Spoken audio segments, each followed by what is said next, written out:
यहाँ दो बातें बहुत महत्वपूर्ण है। एक तो ये कि कांग्रेस को उस स्थिति में आनी होगी जहां भारतीय जनता पार्टी को सत्ता से रोका जा सके। यहाँ दो बातें बहुत महत्वपूर्ण है। एक तो ये कि कांग्रेस को उस स्थिति में आनी होगी जहां भारतीय जनता पार्टी को सत्ता से रोका जा सके।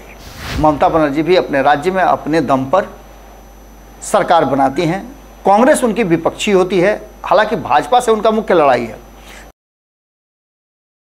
नीतीश कुमार के विपक्षी एकता की मुहिम को बड़ा झटका लग सकता है।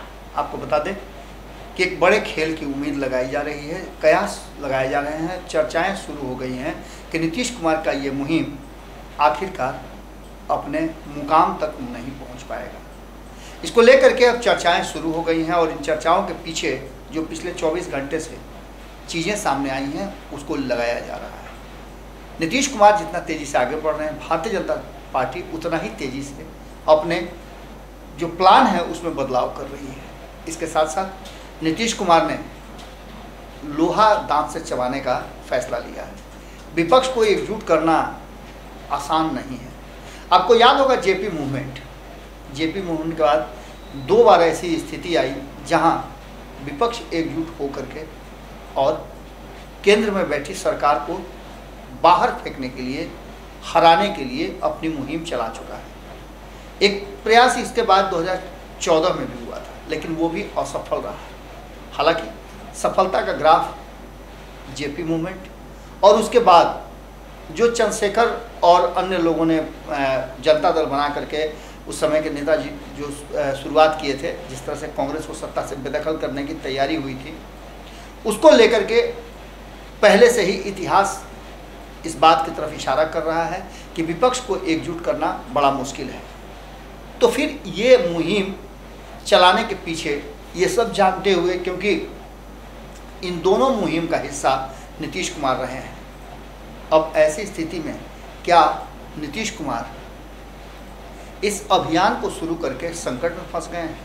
हालांकि सामने से तो ऐसा प्रदर्शन करने की या प्रदर्शित नहीं हो रहा है। नीतीश कुमार लगातार इस अभियान के तहत आगे बढ़ रहे हैं और चेहरे के भाव भी बता रहे हैं कि अभी वो जिस तरीके से गुजर रहा है, ये जो भीतर खाने में सब कुछ हो रहा है, उससे संतुष्ट है। लेकिन उसके साथ साथ एक सवाल ये भी बड़ी तेज़ी से उठ रहा है कि इस अभियान और इसके जो परिणाम होंगे वो काफ़ी संशय में है। इसके सफलता और असफलता को लेकर के आंकड़े दिए जा रहे हैं। इसके पीछे की कहानी अलग है। कहानी ये है कि एक तरफ जहां कांग्रेस खड़ी है, कांग्रेस राष्ट्रीय दल है और भारतीय जनता पार्टी की मुख्य विपक्षी दल है। इसमें से कांग्रेस को अगर छोड़ दिया जाए तो लगभग सभी दल कभी ना कभी भारतीय जनता पार्टी और एनडीए का हिस्सा रहे हैं। तो ऐसी स्थिति में कांग्रेस के साथ विरोध करना या अन्य बातें करना क्या दर्शाता है?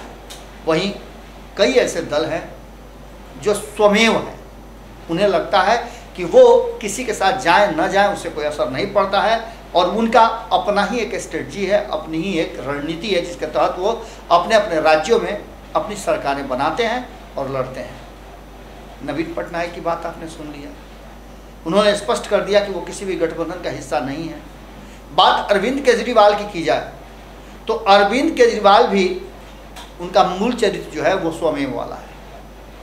वो किसी के साथ लेकर के चलने या किसी के साथ जुड़ने की बात नहीं करते हैं। हाँ, अभी जो वर्तमान परिस्थितियां उत्पन्न हुई है, जिसको लेकर के उनके जो आंदोलन के साथी रहे हैं, अन्ना आंदोलन कौन भूल सकता है, जिसने इस देश में एक अलग मुहिम छेड़ दी थी और उस मुहिम का हिस्सा देश के कई बुद्धिजीवी हुए थे। उस मुहिम का समर्थन करने वालों को आज अफसोस होता है कि उन्होंने ऐसा क्यों किया। अरविंद केजरीवाल जिस तरह से दिल्ली की गद्दी पर बैठे हुए हैं और पिछले 2 चुनाव से अकेले दम पर वो सबको क्लीन स्वीप कर देते हैं, आखिर वो कांग्रेस के साथ क्यों जाएंगे या फिर जो गठबंधन बन रहा है उस गठबंधन का हिस्सा क्यों होंगे?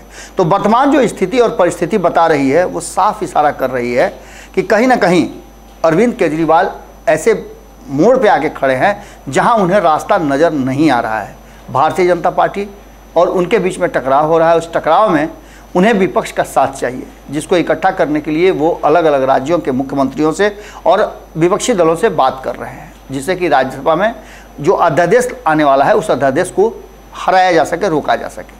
खैर, इन सब बातों को लेकर के अब जो वर्तमान स्थिति बनी है उसमें पहला ही आप देख लिया कि अरविंद केजरीवाल से पहली मुलाकात में क्या हुआ था। नवीन पटनायक से पहली मुलाकात में साफ स्पष्ट हो गया कि वो किसी भी गठबंधन का हिस्सा नहीं है।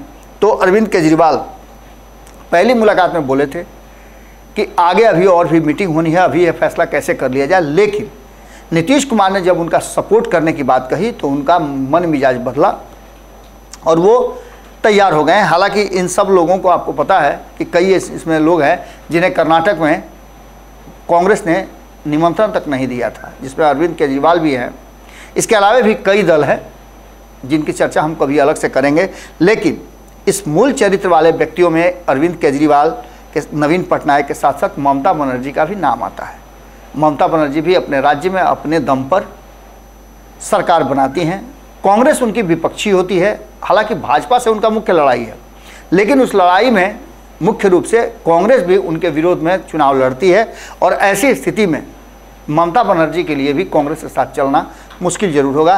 और ये बात तब और ज़्यादा पुख्ता हो जाती है जब ममता बनर्जी ये कहती हों और नीतीश कुमार से मुलाकात के बाद कि बैठक जो है विपक्षी एकजुटता की वो दिल्ली नहीं बल्कि पटना में की जाए और नीतीश कुमार अपने यहाँ करें। इन सब के बाद अब नीतीश कुमार के लिए एक बार फिर से मेढक तौलने जैसा ये सब कुछ हो गया है और इसमें कई ऐसे दल हैं जो नीतीश कुमार की रडार से बाहर हैं। नीतीश कुमार के दिमाग में वो हम बार बार आपको बता रहे हैं वो 162 सीटें हैं जो नीतीश कुमार चाहते हैं कि उनके पक्ष में आ जाए।